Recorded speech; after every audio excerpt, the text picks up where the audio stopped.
The rapture and the first resurrection, where we'll receive our glorified bodies and meet the Lord for the first time, are two totally different events. Revelation 12 explains to us that there is a group of people who will escape the attacks of the enemy.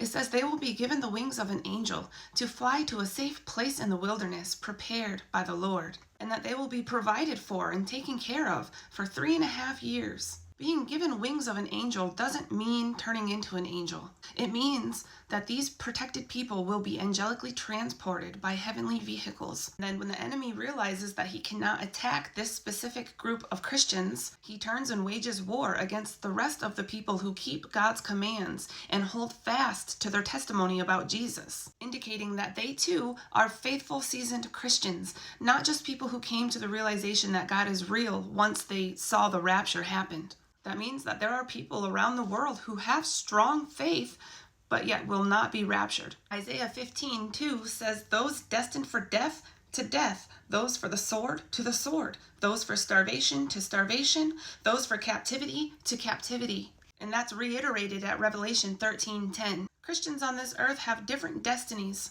Some of us are destined for rapture, some of us are destined for persecution. Personally, I believe that only the Christians in America will be raptured because it's the largest Christian nation, and I personally believe that America is the true holy land of God, the true Israel, filled with the true, literal descendants of Abraham. Because I think that the Native Americans are the actual lost tribes of Israel, and they interbred with colonists for over 100 years, making us their descendants. And honestly, if we believe that God is Jesus, then we should believe that America is God's chosen land because we are the #1 Christian nation, and we always have been. 1 Thessalonians 4:15 says, "According to the Lord's word, we tell you that we who are still alive, who are left until the coming of the Lord, will certainly not precede those who have fallen asleep." In other words, those who have been raptured will not receive glorified bodies before the rest of God's people. We will all receive our glorified bodies together when the resurrection takes place, which is 3.5 years after the rapture occurs. Just like the Israelites in the land of Goshen during the plagues on the Egyptians, we will be protected,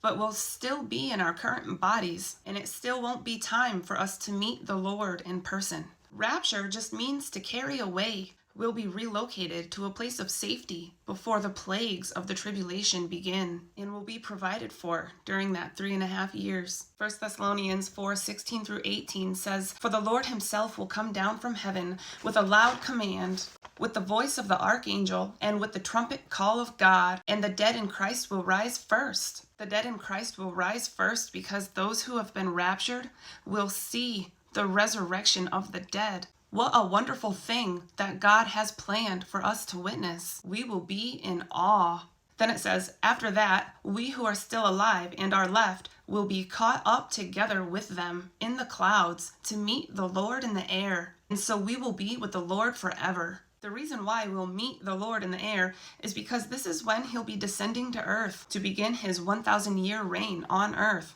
As he descends, he's going to transform our bodies to be like his, and we'll be able to ascend to meet him in the air. I imagine it's going to be an incredibly exciting and joyous and explosive celebration in the air. But it's not saying we're going to heaven. We have work to do on earth as we reign with Christ for 1,000 years as a holy nation.